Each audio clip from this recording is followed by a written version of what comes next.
për të gjithë audiencën për ta kuptuar më konkretisht se si përdoret formati Braille. Patjetër. Pra po të dëgjosh, thot datën dhe orën. Okej, pra ty të informon për pjesën e kohës. Po. Okej.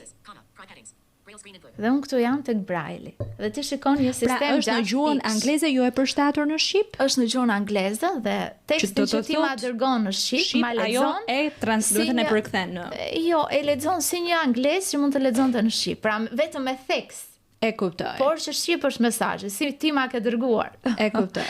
Dhe tani po të shikosh, këtu është, nuk e di nëse është mundur për kamerë.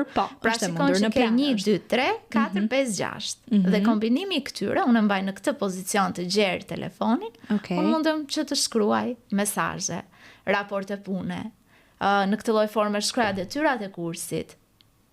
Pra, në këtë lloj forme unë kam arritur dhe të studioj. Ngjan si një instrument dhe ti je një instrumentiste që arrin të ndërtosh rrugën tënde të komunikimit me pjesën tjetër të botës. Po, do të thënë që nga pozicionimi që ti e mban, sikur ti i bie një instrumenti.